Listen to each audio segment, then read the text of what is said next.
Demikianlah firman Tuhan yang telah dibacakan dan yang telah kita dengar bersama di Yohanes pasal 9 ayat 1 sampai 41. Shalom semuanya.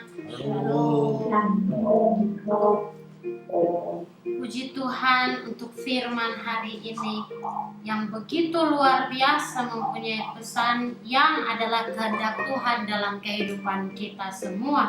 Perikop dari firman hari ini Yohanes pasal 9. Orang yang buta sejak lahirnya.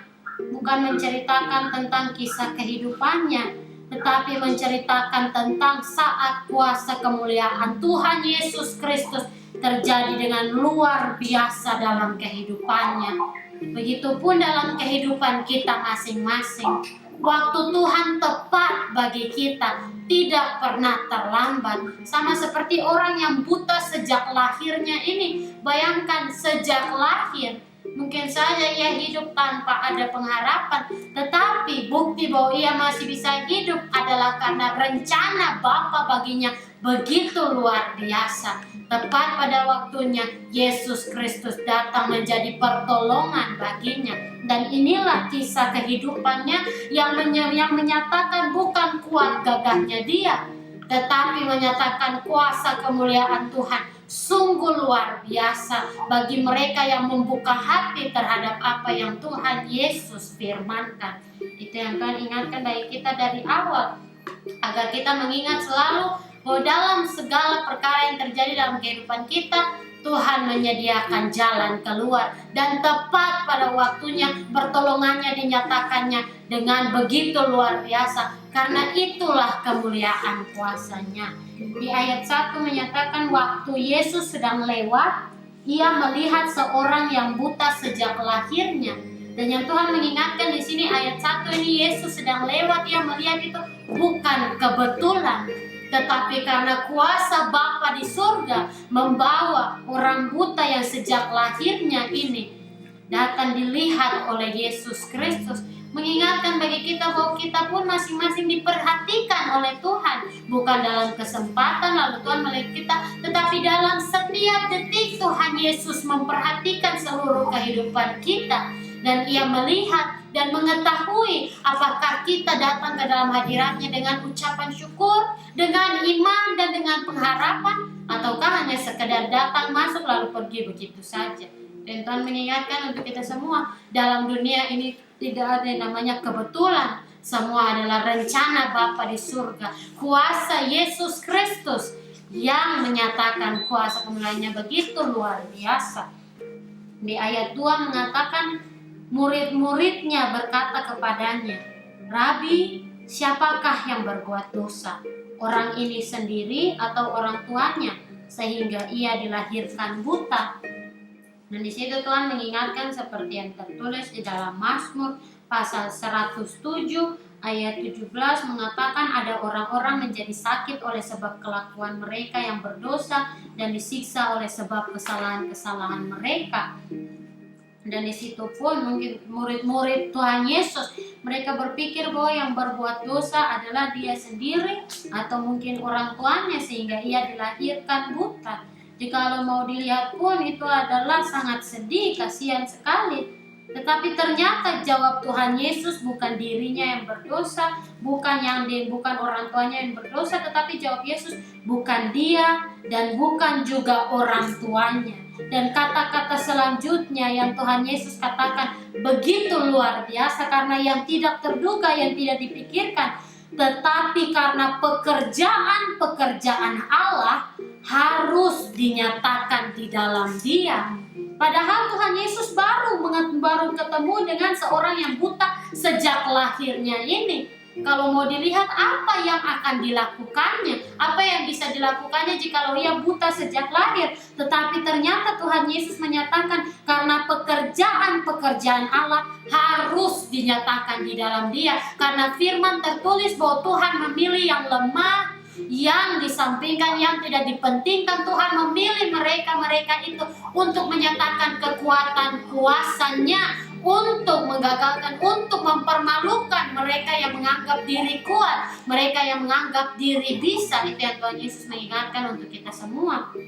Dan di ayat 4 selanjutnya, kita harus mengerjakan pekerjaan Dia yang mengutus aku, yaitu Bapa di surga, selama masih siang. Akan datang malam di mana tidak ada seorang pun yang dapat bekerja. Selama aku di dalam dunia, akulah terang dunia.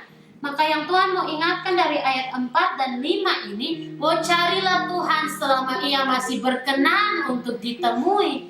Karena bagi masing-masing orang, rencana Bapa di surga sungguh begitu luar biasa. Itu yang Tuhan Yesus mengingatkan untuk kita semua. Karena rencana Tuhan sungguh luar biasa bagi masing-masing orang. Tidak seperti yang diduga, tidak seperti yang terpikirkan. Tuhan menyatakan kuasa-Nya bagi mereka yang tetap mencari, yang tetap menanti pertolongan-Nya. Itu yang Tuhan Yesus mengingatkan untuk kita semua. Maka sama pun seperti yang tertulis di dalam Mazmur pasal 117 tadi, tetapi di ayat 19 dan 20 mengatakan, di 19 sampai 21 sampai 22 bahkan mengatakan, maka berseru-serulah mereka kepada Tuhan dalam kesesakan mereka, dan diselamatkannya mereka dari kecemasan mereka. Disampaikannya firman-Nya dan disembuhkannya mereka, diluputkannya mereka dari liang kubur. Biarlah mereka bersyukur kepada Tuhan karena kasih setia-Nya, karena perbuatan-perbuatannya yang ajaib terhadap anak-anak manusia. Biarlah mereka mempersembahkan korban syukur dan menceritakan pekerjaan-pekerjaannya dengan sorak-sorai. Karena selagi masih ada siang itu, selagi masih ada waktu dan kesempatan bagi kita masing-masing di dalam dunia ini, carilah Tuhan selama Ia masih berkenan untuk ditemui. Selama aku di dalam dunia, akulah terang dunia.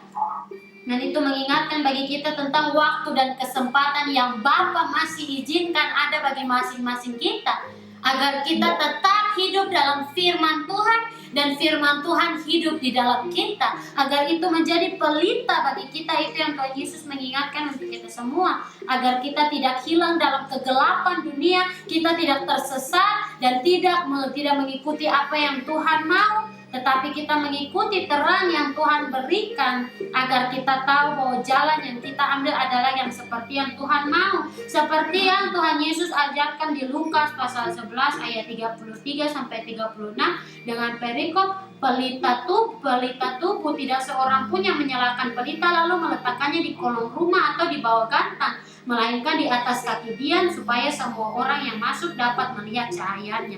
Matamu adalah pelita tubuhmu. Jika matamu baik, teranglah seluruh tubuhmu. Tetapi jika matamu jahat, gelaplah tubuhmu. Karena itu perhatikanlah supaya terang yang ada padamu jangan menjadi kegelapan. Jika seluruh tubuhmu terang dan tidak ada bagian yang gelap, maka seluruhnya akan terang, sama seperti apabila pelita menerangi engkau dengan cahayanya. Yang Tuhan mengingatkan adalah hidup kudus, hidup mengikuti apa yang Tuhan mau, hidup dalam penyertaan Tuhan, hidup dalam rencana Tuhan, dalam genggaman tangan Tuhan, dengan tetap beriman kepada terang firman yang Yesus Kristus berikan bagi kita, yang menopang dan menguatkan seluruh kehidupan kita untuk tetap maju seperti yang Bapa kehendaki bagi kita. Itu yang Tuhan Yesus mengingatkan untuk kita semua. Setelah Ia mengatakan semuanya itu, Ia meludah ke tanah dan mengaduk ludahnya itu dengan tanah, lalu mengoleskannya pada mata orang buta tadi. Bayangkan, ini hal yang tidak dipikirkan, ini hal yang tidak terduga. Orang buta itu, dia yang setiap hari buta, yang bahkan di ayat-ayat selanjutnya mengatakan bahwa orang mengatakan dia yang selalu mengemis. Tetapi tiba waktu Tuhan baginya, bukan terlambat, tapi tepat pada waktu Tuhan, terjadi kuasa Tuhan luar biasa. Kalau mau dibilang pun cara Tuhan Yesus menyembuhkan orang yang buta sejak lahirnya ini aneh. Kalau dari pandangan dunia, kenapa tidak Tuhan jamah saja lalu sembuh? Kenapa harus Tuhan Yesus meludah ke tanah dan mengaduk ludahnya itu dengan tanah, lalu mengoleskannya pada mata orang buta tadi, dan berkata kepadanya, pergilah, basuhlah dirimu dalam kolam Siloam. Sedangkan tidak memberitahukan apapun yang akan terjadi jikalau ia melakukannya. yang buta sejak lahirnya melakukan. Dia melakukan seperti yang diperintahkan Yesus Kristus. Sekalipun dia tidak melihat apa yang Tuhan Yesus buat baginya, sekalipun dia tidak melihat secara fisik apa yang terjadi saat Tuhan Yesus mengaduk tanah di matanya, tetapi itulah yang menjadi kesaksiannya saat terjadi mujizat Tuhan baginya. Dan Tuhan Yesus mengingatkan, Siloam artinya yang diutus. Dan yang Tuhan ingatkan di sini bahwa perintah Tuhan adalah saat Tuhan memerintahkan basuhlah dirimu dalam kolam Siloam, adalah Tuhan Yesus mengutus orang yang buta sejak lahirnya ini untuk menyatakan kemuliaan nama Tuhan. Itu yang Tuhan mengingatkan untuk kita semua. Cara Tuhan menyatakan mujizatnya begitu luar biasa, yang tidak pernah diduga, yang tidak pernah dipikirkan, itulah yang dinyatakannya. Itu yang Tuhan Yesus mengingatkan untuk kita semua. Cara Tuhan bagi masing-masing orang tidak mungkin adalah sama, tetapi berbeda-beda, agar bagi orang itu sendiri yang mengalami apa yang Tuhan izinkan terjadi dalam kehidupannya, bukan dia menjadi anak yang gampang, yang berharap bahwa oh ya saya juga mau seperti orang itu, ya sudah saya tunggu saja. Tidak, tetapi tetap dalam iman dan pengharapan dan percaya dengan segenap hati dan dengan segenap jiwa bahwa apa yang Tuhan perintahkan, apa yang Tuhan firmankan pasti terjadi ya dan amin dalam kehidupannya. Karena tidak ada yang mustahil bagi Yesus Kristus. Dan kalau kita lihat orang yang buta sejak lahirnya ini, pasal 9 belum lewat 10 ayat, tetapi kita sudah melihat bahwa orang yang buta sejak lahirnya ini, dia seperti sungguh begitu luar biasa percayanya. Di saat Tuhan Yesus memerintahkan, maka dia melakukan. Karena di ayat 7 mengatakan, maka pergilah orang itu, ia membasuh dirinya, lalu kembali dengan matanya sudah melek. Itu sungguh hal yang luar biasa. Bahwa bukan karena pertolongan medis, bukan karena bantuan tabib-tabib yang ada pada zaman itu, tapi karena waktu Tuhan, karena kuasa Tuhan, karena firman Tuhan bagi orang yang buta sejak lahirnya, tapi dengan percaya dia melakukan apa yang Tuhan perintahkan, mujizat Tuhan terjadi baginya. Itu yang Tuhan Yesus mengingatkan pun. Bahwa jika mau dilihat cara Tuhan Yesus sangat aneh bagi orang yang buta sejak lahirnya, di pandangan mata manusia itu adalah hal yang aneh, itu adalah hal yang tidak mungkin, itu adalah hal yang mustahil. Kenapa harus melakukan itu? Tetapi bagi anak-anak Tuhan yang diajarkan, itulah cara Tuhan yang luar biasa. Bahwa dalam apa yang dijanjikannya, kesembuhan mujizatnya diberikan terkadang dengan cara yang tidak bisa kita mengerti. Tetapi setelah itu pun dalam cara itu penyembuhan diberikan, tetapi ada pun pemulihan yang Tuhan berikan agar memang benar-benar sembuh, pulih dalam kuasa Yesus Kristus. Itu yang Tuhan mengingatkan dalam firman ini. Kita belum lewat 10 ayat yang Tuhan ajarkan bagi kita, tapi sungguh luar biasa. Yang baru Tuhan ajarkan dari ayat 7, bahwa sungguh begitu luar biasa apa yang Tuhan firmankan bagi kita malam ini, agar kita menjadi seperti yang Tuhan Yesus mau. Karena sungguh luar biasa orang yang buta sejak lahirnya ini, dirinya dia membasuh dirinya, lalu kembali dengan matanya sudah melek.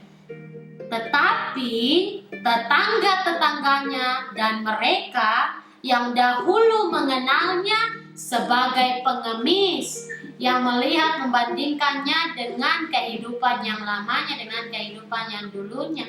Itu yang Tuhan Yesus mengingatkan untuk kita semua. Berkata, bukankah dia ini yang selalu mengemis? Ada yang berkata benar, dialah ini. Ada pula yang berkata bukan, tetapi ia serupa dengan dia. Dari ayat 8 dan 9 ini mengajarkan bahwa akan ada yang menolak, akan ada yang berpikir, kok bisa, bagaimana bisa, apa yang terjadi sampai terjadi mujizat ini yang begitu luar biasa. Tetapi ada pun yang menolak, Bukan, tetapi ia serupa dengan dia, bukan yang mengemis itu. Tetapi sama seperti yang Tuhan Yesus perintahkan tadi, Bob.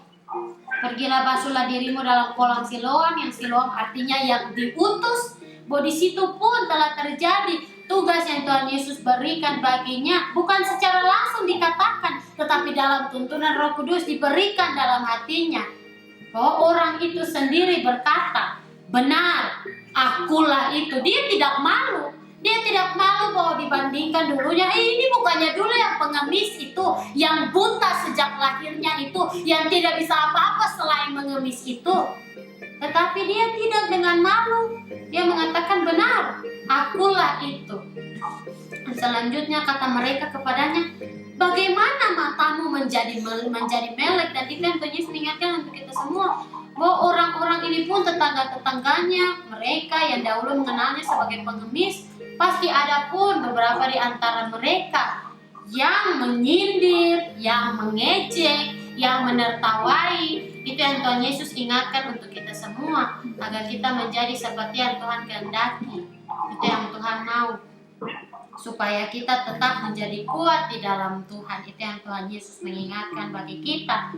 Dan di situ kata mereka kepadanya, bagaimana matamu menjadi melek? Dan itu yang Tuhan Yesus mengingatkan untuk kita semua, bahwa tetap tenang, biar Tuhan Yesus yang berkuasa. Dari dalam doa buka telah kita minta bersama, kita bersatu hati, minta Roh Kudus yang berkuasa. Pasti kuasa Tuhan Yesus Kristus terlebih besar dalam kehidupan kita. Asal kita lawan, dalam nama Tuhan Yesus ada kekuatan yang Tuhan berikan.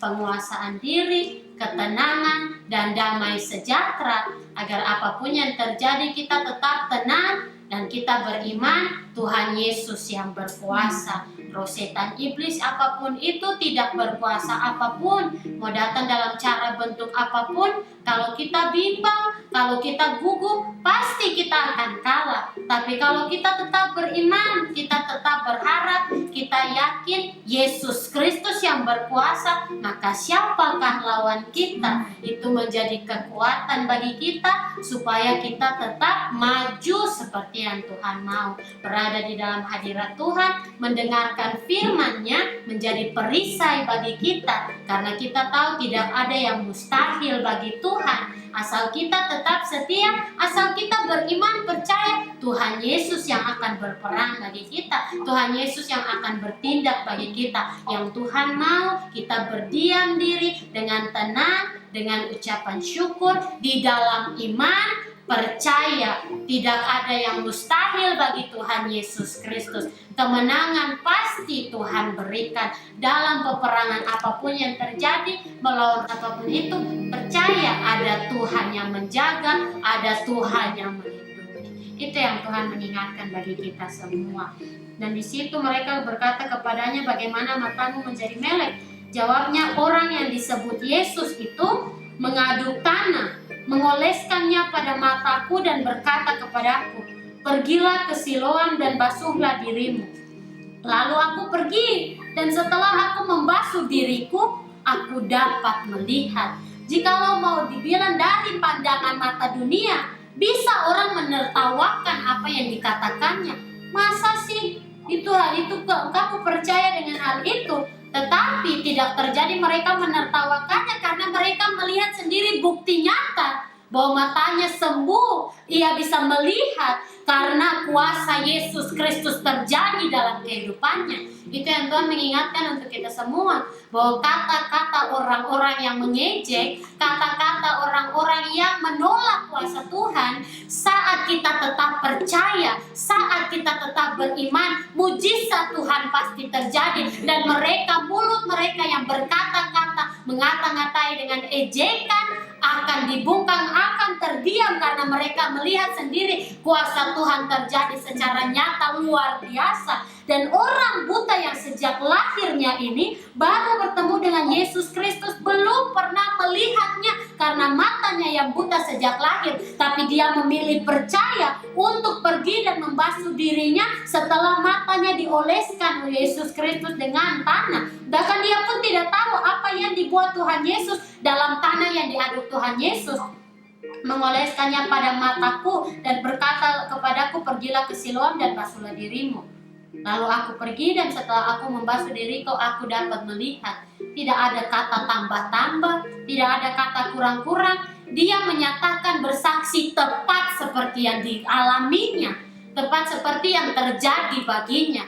Oh, itu saja pun sungguh begitu luar biasa. Kata-kata itu memang yang terjadi, tapi dalam tuntunan Roh Kudus itu menyatakan kekuatan yang sungguh luar biasa. Kekuatan di dalam iman dan yakin percaya bahwa Yesus Kristus yang berkuasa, tidak ada yang mustahil bagi Tuhan. Mujizatnya terjadi dengan ya dan pasti amin bagi kehidupan orang-orang yang percaya kepadanya. Dan Tuhan Yesus mengingatkan bagi kita semua. Lalu mereka berkata kepadanya, di manakah dia?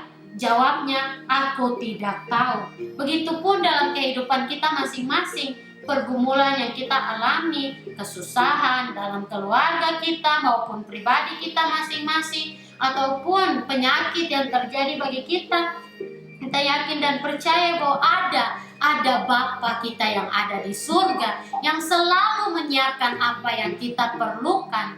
Dan Tuhan Yesus mengingatkan untuk kita semua.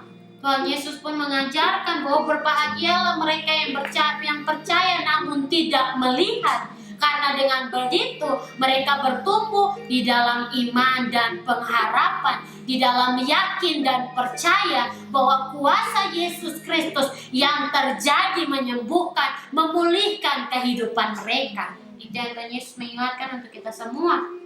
Dan di situ jawabnya, aku tidak tahu, tetapi kesaksiannya tetap sama bahwa Yesus yang aku dengar itu datang kepadaku dan menyembuhkanku dengan firman-Nya dan melakukan perkara pekerjaan tangannya. Dengan perintahnya aku melakukan, maka aku menjadi sembuh. Dan Tuhan Yesus mengingatkan dengan percaya, tanpa pertimbangan, tanpa keraguan. Karena firman tertulis bahwa tidak ada hikmat, tidak ada pengertian, tidak ada pertimbangan yang dapat menandingi Tuhan. Tapi mereka yang percaya, Tuhan akan menyatakan yang mustahil bagi mereka sebagai berkat yang berkelimpahan untuk mereka. Itu yang Tuhan Yesus mengingatkan untuk kita semua. Lalu setelah itu mereka membawa orang yang tadinya buta itu kepada orang-orang Farisi yang pada saat itu dikenal sebagai orang-orang yang pintar tentang hukum Taurat, yang seperti mereka sendiri katakan bahwa mereka adalah murid-murid Musa.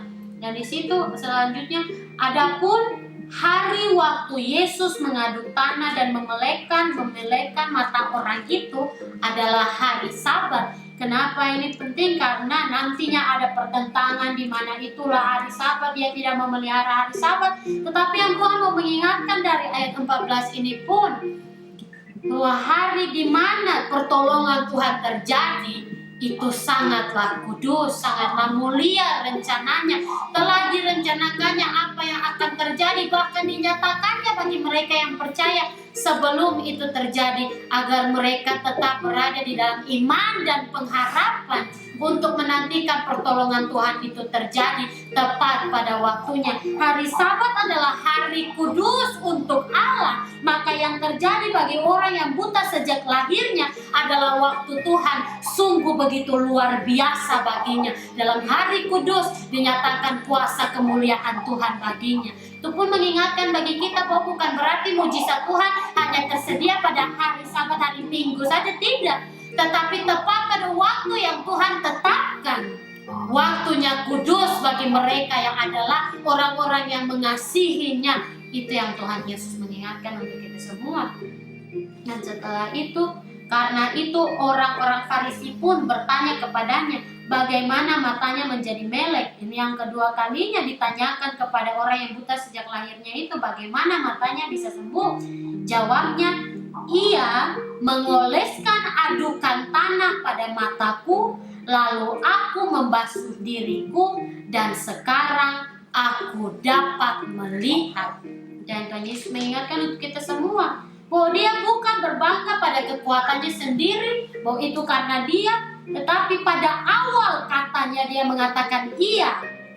Ia itu Yesus Kristus, ia itu mengoleskan adukan tanah yang aku sendiri tidak tahu. Adukan tanah yang tidak tahu diaduk dengan apa, tetapi itu adalah adukan tanah yang diaduknya pada mataku. Lalu aku membasuh diriku dan sekarang aku dapat melihat. Jelas dalam perkataan itu dia mengatakan oleh karena pekerjaan tangan Tuhan Yesus Kristus, oleh karena Tuhan yang telah datang kepadanya dan menjamah menyembuhkannya.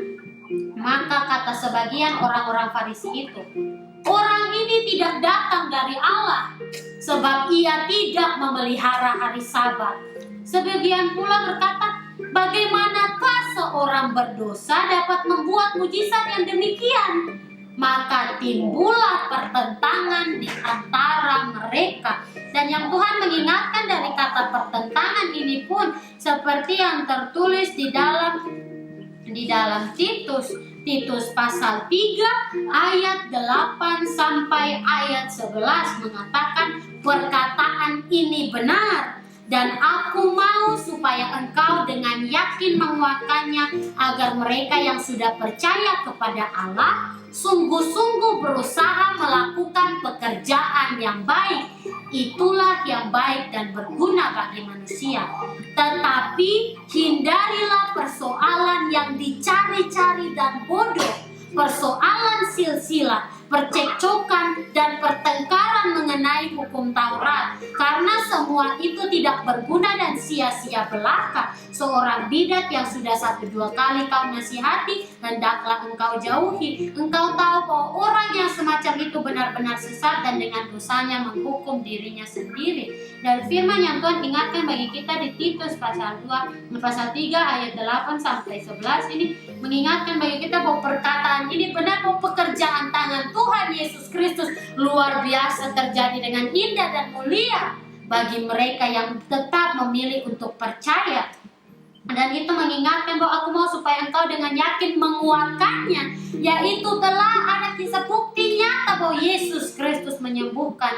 Memang terkadang caranya tidak mudah dimengerti, tetapi caranya adalah luar biasa, yang paling terbaik bagi kita, tepat pada waktunya menyatakan kemuliaan rencananya. Tuhan Yesus mengingatkan agar mereka yang sudah percaya kepada Allah sungguh-sungguh berusaha melakukan pekerjaan yang baik, agar mereka mengingat ada upah yang Bapa sediakan di surga bagi mereka. Bapa telah menyiapkan segala sesuatu yang mereka perlukan. Itulah yang baik dan berguna bagi manusia, agar tidak mereka hidup dalam takut dan khawatir, tetapi mereka hidup dalam yakin dan percaya bahwa Tuhanlah yang menolong dan menopang seluruh kehidupan mereka. Dan di situ ada peringatan, hindarilah persoalan yang dicari-cari, pertentangan ya dan yang bodoh, persoalan silsilah, percekcokan dan pertengkaran mengenai hukum Taurat, karena semua itu tidak berguna dan sia-sia belaka. Yang baik adalah mengikuti apa yang Yesus Kristus firmankan, karena bukan hukum Taurat yang menyelamatkan, tetapi Yesus Kristus yang berkorban di kayu salib dengan darahnya yang kudus menebus dosa semua manusia yang ada di dalam bumi ini. Di ayat 10 mengatakan seorang bidat yang sudah 1-2 kali kau nasihati. Dan yang terjadi di Yohanes pasal 9 ini, orang yang buta sejak lahirnya ini, dia sudah 1-2 kali mengatakan, bahkan sampai 3 kali pun, tetapi yang 3 kali dia mengatakan di dalam hikmat yang Tuhan berikan baginya begitu luar biasa. Oleh karena imannya, percayanya saat ia diutus untuk menyatakan kuasa kemuliaan Tuhan dalam kesaksiannya, kata-kata yang dia katakan benar datang dari hikmat surgawi Bapa di surga, karena menyatakan tentang kuasa kemuliaan Allah yang terjadi luar biasa dalam kehidupannya, yang bukan saja menyembuhkannya tetapi memenangkan jiwanya dalam nama Yesus Kristus, agar dia pun menjadi salah satu daripada anak-anak Allah. Itu yang diingatkan seorang bidat yang sudah 1-2 kali kau nasihati, hendaklah kau jauhi. Kau tahu bahwa orang yang semacam itu benar-benar sesat dan dengan dosanya menghukum dirinya sendiri. Dan di ayat yang Tuhan ingatkan bagi kita itu menjadi peringatan bagi kita untuk dalam pergumulan yang kita hadapi saat ini, untuk tetap beriman, untuk tetap percaya, untuk tetap berpengharapan, dan menjauhi pertentangan yang sia-sia, yang bodoh dan sia-sia dalam hal hikmat dunia, dalam hal memberkatimu. Itu yang Tuhan Yesus mengingatkan bagi kita semua, agar kita tetap kuat di dalam Tuhan, agar kita tetap berharap, beriman kepada Tuhan. Itu yang Tuhan Yesus mengingatkan untuk kita semua.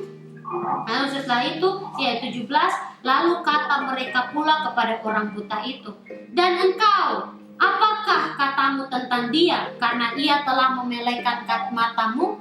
Jawabnya, ia adalah seorang nabi. Maka begitu kita bisa mengerti bahwa kenapa orang yang buta sejak lahirnya itu percaya kepada apa yang Yesus Kristus nyatakan. Karena ia mengatakan bahwa Yesus adalah seorang nabi, yang dimana ia telah tahu tentang pekerjaan Allah di dalam nabi-nabi. Kesembuhan, mujizat terjadi dengan luar biasa. Maka ia pun beriman. Itu menjadi salah satu bentuk iman. Walaupun tidak melihat secara langsung, tetapi ia beriman bahwa Yesus Kristus ini yang diutus oleh Allah sebagai seorang nabi, menurut kepercayaan imannya, ia percaya bahwa kesembuhan pasti terjadi. Ia percaya bahwa apa yang diperintahkan untuk dilakukannya tidak akan sia-sia, bukan sembarangan, bukan dia akan kembali dengan hampa, tetapi benar kuasa Tuhan terjadi dalam kehidupannya. Sungguh begitu luar biasa, mujizat kesembuhan terjadi baginya oleh karena Tuhan memperhitungkan imannya itu. Itu yang banyak mengingatkan untuk kita semua. Tapi di ayat 18, tetapi orang-orang Yahudi itu tidak percaya bahwa tadinya ia buta dan baru dapat melihat lagi, sampai mereka memanggil orang tuanya dan bertanya kepada mereka, inikah anakmu yang kamu katakan bahwa ia lahir buta? Kalau begitu bagaimanakah ia sekarang dapat melihat? Jawab orang tua itu, yang kami tahu ialah bahwa dia ini anak kami, dan bahwa ia lahir buta. Tetapi bagaimana ia sekarang dapat melihat, kami tidak tahu. Dan siapa yang memelekkan matanya, kami tidak tahu juga. Tanyakanlah kepadanya sendiri. Ia sudah dewasa, ia dapat berkata-kata untuk dirinya sendiri. Orang tuanya berkata demikian karena mereka takut kepada orang-orang Yahudi, sebab orang-orang Yahudi itu telah sepakat bahwa setiap orang yang mengaku dia sebagai Mesias akan dikucilkan. Ini bukan hanya terjadi pada zaman dulu, sampai detik ini pun masih terjadi. Di Israel sana masih terjadi bagi orang-orang Yahudi yang mengaku dia, Yesus Kristus, sebagai Mesias, akan dikucilkan. Ini pun yang Tuhan mengingatkan kembali seperti perumpamaan tentang seorang penabur yang tertulis di dalam Lukas pasal 8 ayat 4 sampai 15, juga Matius pasal 13 ayat 1 sampai 23, dan Markus pasal 4 ayat 1 sampai 20, yang menyatakan tentang perumpamaan tentang seorang penabur itu. Dan orang tua orang yang buta sejak lahirnya ini adalah yang masuk ke dalam mereka yang terimbit oleh karena kekhawatiran, oleh karena ketakutan. Karena mereka takut dikucilkan, mereka takut ditolak oleh perkelompok. Mereka takut untuk mengaku dia sebagai Mesias.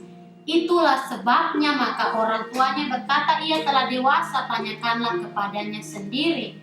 Lalu mereka memanggil sekali lagi orang yang tadinya buta itu dan berkata kepadanya, katakanlah kebenaran di hadapan Allah. Kami tahu bahwa orang itu orang berdosa. Maka selama ini yang mereka katakan, mereka tidak percaya. Memang benar terlihat dari kata-kata mereka. Masa? Bagaimana mungkin? Orang itu adalah orang berdosa. Kuasa apa yang Allah berikan bagi orang yang berdosa? Masa Tuhan berikan kuasa, kesembuhan, penyembuhan, mujizat terjadi bagi orang yang berdosa, orang yang bahkan tidak memelihara hari Sabat yang Allah perintahkan harus dipelihara? Itulah kata-kata orang-orang Yahudi ini. Tetapi jawabnya, apakah orang itu orang berdosa? Aku tidak tahu. Tetapi satu hal aku tahu, yaitu bahwa aku tadinya buta dan sekarang dapat melihat. Itu pun yang Tuhan Yesus mengingatkan bagi kita masing-masing, bahwa dalam kehidupan kita pun tahu bahwa Yesus Kristus adalah Tuhan dan Juru Selamat kita. Tetapi orang yang buta sejak lahirnya ini, dia yang tidak pernah tahu secara langsung siapa itu Tuhan Yesus Kristus, maka dia benar mengatakan bahwa apakah orang itu orang berdosa? Aku tidak tahu, karena aku tidak melihat kehidupannya. Tetapi satu hal aku tahu, yaitu bahwa aku tadinya buta, tidak bisa melihat, dan sekarang dapat melihat. Karena terjadi dia orang yang kalian sebut berdosa itu aku tidak tahu, tetapi satu hal aku tahu, bahwa dia datang dan aku bisa melihat. Terjadi karena kuasa Allah. Begitupun yang Tuhan mengingatkan bagi kita dalam kehidupan kita masing-masing, agar kita mengaku bahwa memang benar dulunya kita hidup sangat buta, yaitu melihat menurut pandangan kita sendiri, menurut apa yang kita pandang benar, menurut apa yang aku mau, bukan menurut apa yang Tuhan kehendaki. Itu yang Tuhan Yesus mengingatkan untuk kita semua. Dan di situ mengingatkan bahwa dulunya aku buta, tetapi sekarang dapat melihat, bukan karena kekuatan, bukan karena gagahnya kita, tapi karena pertolongan Tuhan terjadi dalam kehidupan kita, karena waktu Tuhan, karena kuasa Tuhan terjadi dalam kehidupan kita, maka kemuliaan hanya kembali kepada Tuhan Yesus Kristus saja. Itu yang Tuhan mengingatkan untuk kita semua. Kata mereka kepadanya, apakah yang diperbuatnya padamu? Bagaimana ia memelekkan matamu? Jawabnya, telah kukatakan kepadamu dan kamu tidak mendengarkannya. Mengapa kamu hendak mendengarkannya lagi? Kalau kamu mau terus tolak, kenapa kamu mau dengar lagi?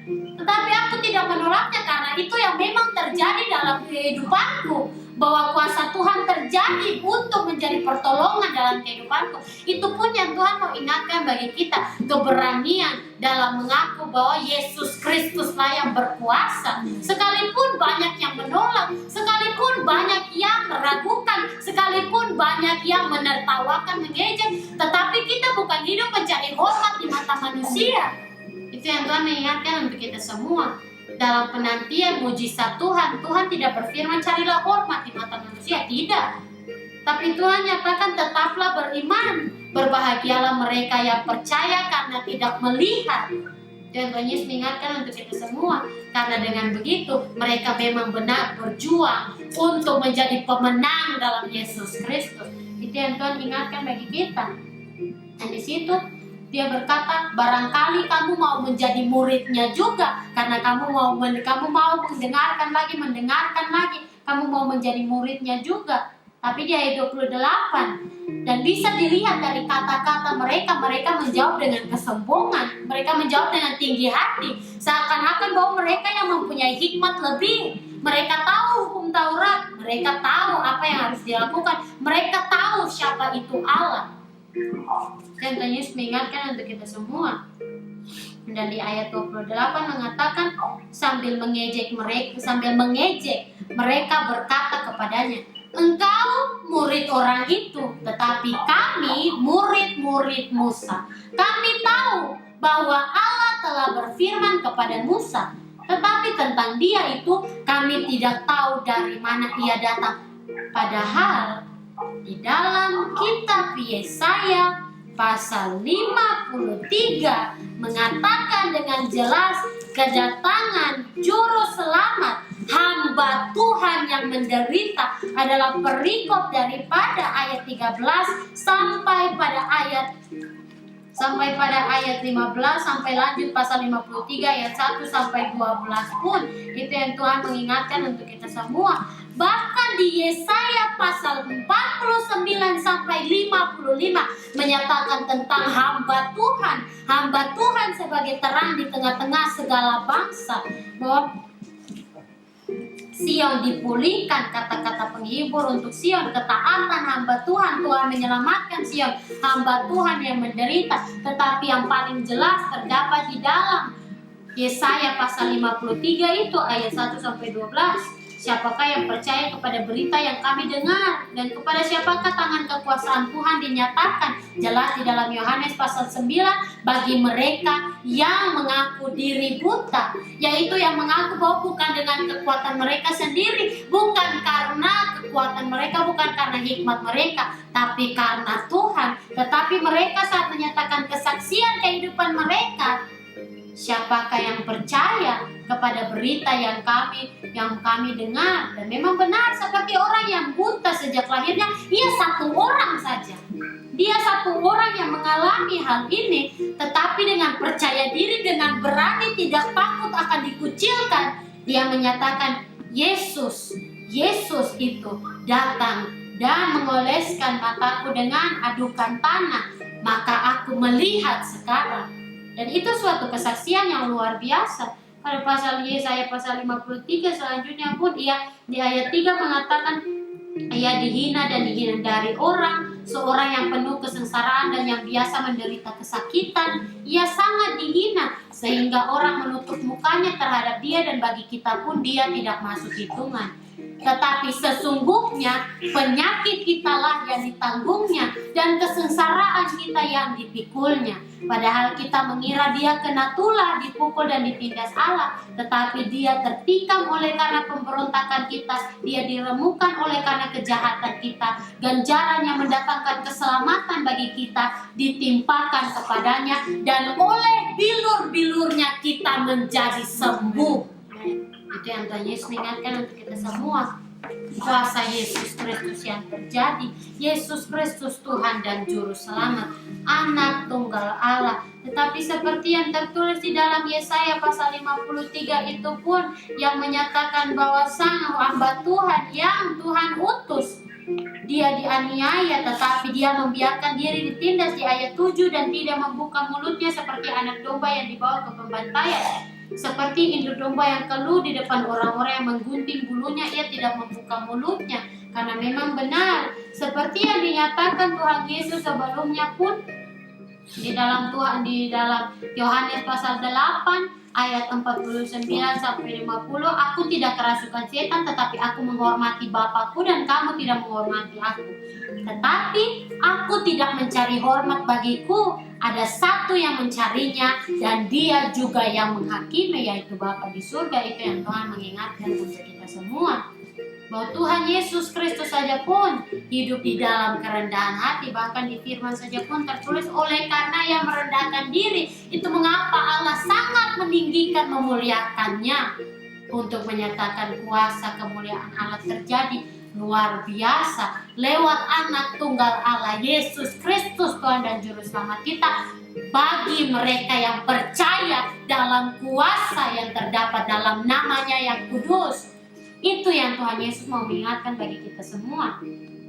Dan di situ selanjutnya di ayat 30, jawab orang itu kepada mereka, aneh juga bahwa kamu tidak tahu dari mana ia datang, sedangkan ia telah memelekat mataku. Dia sendiri yang mengaku, orang yang buta sejak lahirnya. Sudah terlihat dari kesaksian awalnya, tetapi saat ia berbicara ketiga kali kepada orang-orang Farisi itu, yang dengan ejekan berbicara kepadanya, tapi dia tidak takut, dia tidak bimbang, dia tidak gugup, dia dengan percaya diri dan dengan berani. Aneh juga bahwa kamu tidak tahu dari mana ia datang, sedangkan ia telah memelekkan mataku. Maka ia mengaku itu adalah kuasa Yesus yang menyembuhkannya. Kita tahu bahwa Allah tidak mendengarkan orang-orang berdosa, melainkan orang-orang yang saleh dan yang melakukan kehendaknya. Dari dahulu sampai sekarang tidak pernah terdengar bahwa ada orang yang memelekkan mata orang yang lahir buta. Jikalau orang itu tidak datang dari Allah, ia tidak dapat berbuat apa-apa. Maka di sini di ayat 30 sampai pada ayat 33 ini kata-kata yang penuh dengan hikmah. Karena kata-kata ini disingkatkan bahwa kalian melihat bukti sendiri pada diriku sendiri. Kesembuhan ini bisa terjadi. Yesus itu memelekkan mataku dengan cara pekerjaan tangannya. Maka jikalau begitu, bagaimanakah dia tidak datang dari Allah? Sedangkan kita tahu bahwa Allah mendengarkan doa orang-orang yang saleh dan yang melakukan kehendaknya, maka pastilah ia datang dari Allah. Karena mujizat terjadi, kuasa Allah terjadi dengan luar biasa. Buktinya engkau lihat sendiri pada diriku, mataku bisa melihat oleh karena kuasa Yesus Kristus. Itu yang Tuhan mau kita imani. Dalam apapun yang kita alami, bahwa Yesus Kristus sanggup menyembuhkan, Yesus Kristus sanggup memulihkan, Yesus Kristus sanggup memenangkan kehidupan kita, menyatakan kuasa kemuliaannya luar biasa. Itu menjadi kekuatan bagi kita, menjadi perisai bagi kita. Karena orang yang buta sejak lahirnya ini, dia melawan kata-kata ejekan orang-orang Farisi dengan memuji, memuliakan Yesus Kristus. Itulah hikmat surgawi, bukan hikmat yang dicari dengan pembelajaran dalam dunia. Tidak, Tuhan tidak butuh itu. Hikmat surgawi adalah kita berserah dalam rencana Tuhan dan dalam tuntunan Roh Kudus. Kita tetap memuji dan memuliakan nama Tuhan. Itu menjadi iman dan sukacita kita, bahwa Tuhanlah yang berkuasa dalam kehidupan kita, yang memenangkan kita dan menyembuhkan, memulihkan kita. Tuhan Yesus mengingatkan untuk kita semua. Dan di ayat 34, jawab mereka, engkau ini lahir sama sekali dalam dosa, dan engkau hendak mengajar kami? Lalu mereka mengusir dia keluar.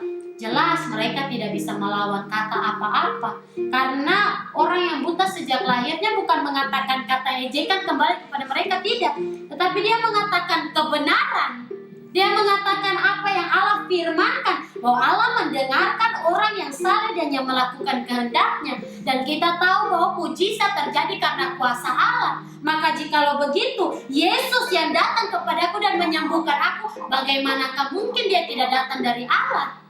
Kalau Allah mendengarkan doanya, kalau Allah mendengarkan dia dan menyatakan mujizat, kuasanya terjadi dalam kehidupanku lewat dia. Itu yang Tuhan Yesus ingatkan untuk kita semua.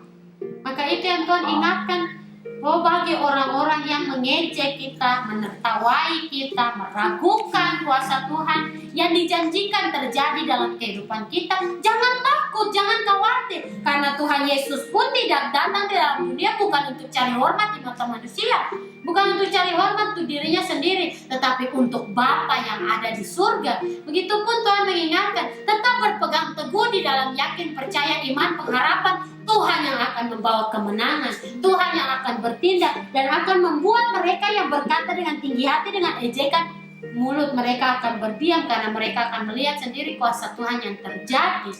Dan Tuhan Yesus mengingatkan untuk kita semua. Lalu di ayat 35 mengatakan, Yesus mendengar bahwa ia telah diusir keluar oleh mereka. Dan itu mengingatkan bagi kita, bahwa dalam kehidupan kita Tuhan Yesus tidak pernah melepaskan kita. Tuhan Yesus tidak pernah membiarkan kita berjalan sendiri saja, tetapi tetap memperhatikan dan mendengar segala sesuatu yang terjadi dalam kehidupan kita. Bapa yang baik, itulah dia, itulah Bapa kita yang ada di surga. Itu yang Tuhan Yesus ingatkan untuk kita semua. Kemudian ia bertemu dengan dia dan berkata, percayakah engkau kepada Anak Manusia?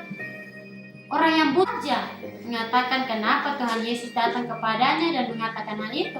Kenapa tidak menanyakan apakah engkau, mungkin saja dalam pandangan dunia mengatakan, apakah engkau baik-baik saja, engkau diejek oleh orang-orang, engkau diusir oleh orang-orang Farisi. Tapi yang Tuhan Yesus katakan bukan untuk memaniskan telinga, tapi untuk meneguhkan hati di dalam iman dan pengharapan. Apa yang dikatakannya pertama ketemu dengan orang yang buta sejak lahirnya?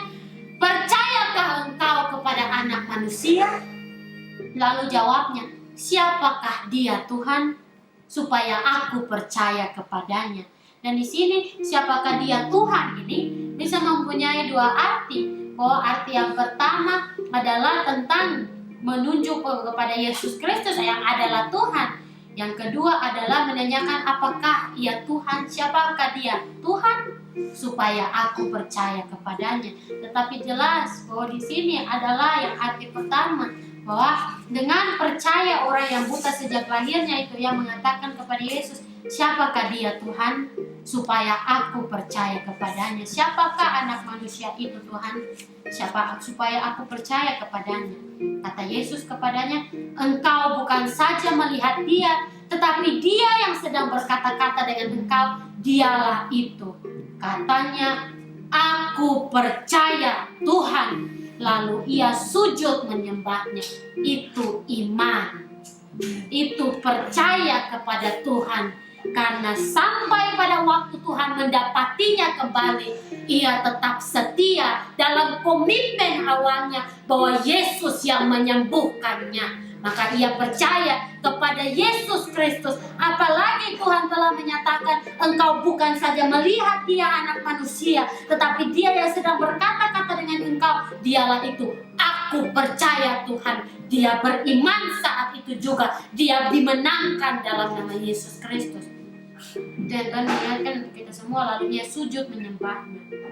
Kata Yesus, aku datang ke dalam dunia untuk menghakimi, supaya barang siapa yang tidak melihat dapat melihat, dan supaya barang siapa yang dapat melihat menjadi buta. Itu yang Tuhan mengingatkan untuk kita semua. Barang siapa yang tidak melihat dapat melihat, yaitu yang mereka hidup dalam pemberontakan, mereka hidup menolak Tuhan. Tetapi mereka dalam kebodohan mereka, saat waktu Tuhan terjadi bagi mereka dan mereka membuka hati, mereka bukan meninggikan diri sendiri, tetapi mereka mengaku bahwa mereka di dalam kebodohan menyakiti hati Tuhan dengan melakukan apa yang tidak berkenan di mata Tuhan, berdosa di hadapan Tuhan, buta melakukan apa yang menghancurkan diri mereka sendiri. Tapi dengan mereka tidak melihat itu, Tuhan membuat mereka melihat. Dengan kuasa Tuhan terjadi dalam kehidupan mereka. Itu yang Tuhan Yesus mengingatkan untuk kita semua.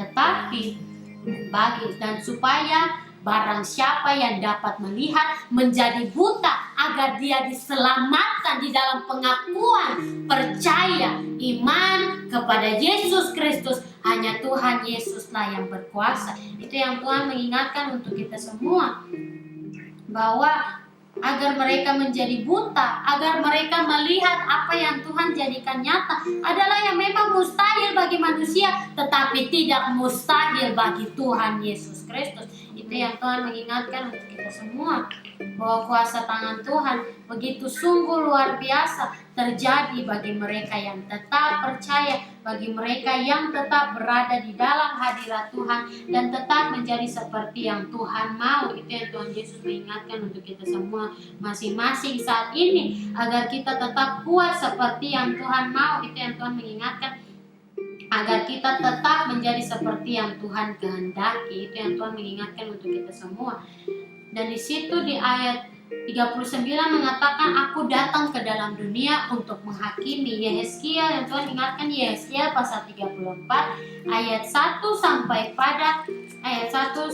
pada ayat 31 menyatakan dengan perikop, Tuhan gembala Israel yang baik melawan gembala-gembala yang jahat. Ada di ayat 20 mengatakan, oleh sebab itu beginilah firman Tuhan Allah kepada mereka, dengan sesungguhnya aku sendiri akan menjadi hakim di antara domba yang gemuk dengan domba yang kurus. Oleh karena semua yang lemah kamu desak dengan lambungmu dan bahumu, serta kamu tanduk dengan tandukmu, sehingga kamu menghalau mereka keluar kandang. Apa yang terjadi bagi orang yang buta sejak lahirnya di ayat 34 tadi? Lalu mereka mengusir dia keluar, mengucilkan dia, tidak menjadi hitungan dalam mereka kembali. Maka aku akan menolong domba-dombaku, supaya mereka jangan lagi menjadi mangsa, dan aku akan menjadi hakim di antara domba dengan domba. Dan Tuhan mengingatkan untuk kita semua, Tuhan menghakimi yang kurus dan yang gemuk, yang memperhatikan satu dengan yang lain dan yang tidak, yang dikucilkan. Tetapi Tuhan akan menolong bukan mereka yang gemuk-gemuk itu, tetapi yang kurus-kurus itu, karena mereka adalah sama yang seperti Tuhan menyatakan, barang siapa yang tidak melihat dapat melihat. Itulah yang Tuhan artikan dari ayat 39 kata Yesus ini. Ayat 40 lagi kata-kata itu didengar oleh beberapa orang Farisi yang berada di situ, dan mereka berkata kepadanya, apakah itu berarti bahwa kami juga buta? Ini bisa dikatakan dalam pertanyaan dan juga dalam sindiran, dalam ejekan. Apakah itu berarti bahwa kami juga buta? Tapi di situ jawab Yesus kepada mereka, bukan kata-kata mengejek kembali, tidak, kata-kata kebenaran seperti yang dikatakan oleh kata-kata kebenaran yang dikatakan oleh orang buta yang sejak lahirnya itu, orang yang buta sejak lahirnya, tetapi Tuhan Yesus mengatakan kepada mereka, sekiranya kamu buta, kamu tidak berdosa. Tetapi karena kamu berkata kami melihat, maka tetaplah dosamu, karena kamu tinggi hati bahwa kamu bisa sendiri, bahwa kamu punya hikmat lebih banyak dari apa yang Tuhan firmankan bagimu untuk engkau lakukan. Kenapa tadi Tuhan mengingatkan bahwa yang dapat melihat menjadi buta, agar mereka mengaku bahwa mereka berdosa? Itu yang Tuhan mengingatkan. Sekiranya kamu buta, kamu tidak berdosa, karena di dalam butamu itu kuasa Tuhan terjadi menyembuhkanmu dan membuat engkau melihat kebenaran firman Tuhan. Agar engkau hidup di dalam firman itu, dan firman itu hidup di dalammu. Itu yang Tuhan Yesus mengingatkan untuk kita semua. Tetapi karena kamu berkata kami melihat, maka tetaplah dosamu, dan engkau tidak akan melihat kuasa Tuhan terjadi dalam kehidupanmu. Itu yang Tuhan mengingatkan dengan kita. Sungguh begitu luar biasa dalam firman hari ini. Pasal 9 ayat 1-41 mengajarkan tentang orang yang buta sejak lahirnya. Memang benar, kisahnya sungguh begitu luar biasa. Tapi pada akhirnya Tuhan mengingatkan kembali bahwa doa Tuhan akan menjawab jikalau kita pun tetap tulus, taat, setia, bertahan di dalam iman dan pengharapan, tetap menghasilkan buah pertobatan yang menyenangkan hati Bapa di surga.